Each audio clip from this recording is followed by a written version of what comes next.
Hello, नमस्ते, 大家好，各位同学们好，सद्गुण TV हेरिरहनु भएका हाम्रो सम्पूर्ण चाइनिज सिकिरहनु भएको विद्यार्थीहरू र सम्पूर्ण दर्शकहरूलाई हार्दिक नमस्ते।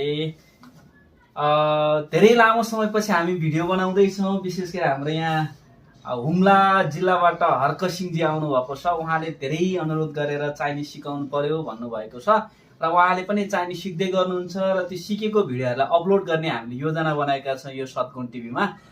त्यसैले हाम्रो हर्क सिंहजी हुम्लाबाट तपाईबाटै चाइनिज सिक्ने भनेर आउनु भएको छ। उहाँ एक्लै भए नि मैले आफै बस्ने यो रुममा बोलाएर सिकाइरहेको छु। त्यसैले आज चाहिँ हामीले के सिक्यौँ त हर्क सिंहजी?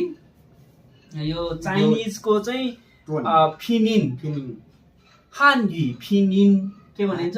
हानयु फिनिन सिकिरहेका छौँ। हानयु फिनिन चाहिँ दुईटा हुन्छ, इनिसियल फाइनल। इनिसियल फाइनल हामीले दुईटै सिकिरहेका छौँ।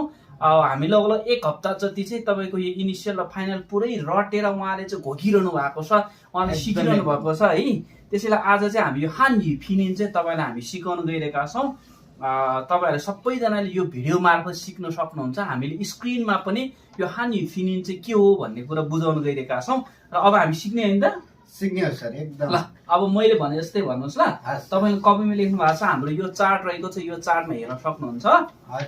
प प फ फ म म फ फ त थ थ थ न न ल ल क क ख ख ह ह जी जी छि छि सी सी zhi जी chi छु shi छु ri रि zi जी ci छु si छु i ई u उ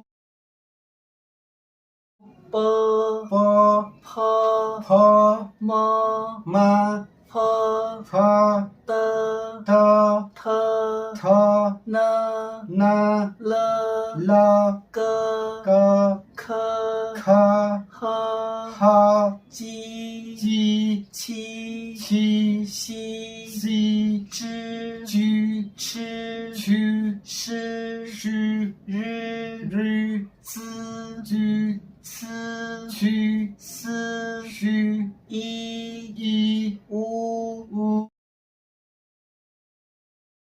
p प ph फ m म ph फ t थ th थ n न l ल k क k ख h ह ji जी छि छि si सी zhi जी chi छु shi छु ri रि zi जी ci छु si छु i ई u उ यसलाई चाहिँ इनिसियल भनिन्छ है। यो इनिसियल र फाइनल मिलेर मात्रै चाइनिज अक्षर बन्छ र त्यो चाइनिज अक्षरलाई मिलाइ अनि शब्द भनौँ न त्यसलाई वाक्य बनाउन सकिन्छ।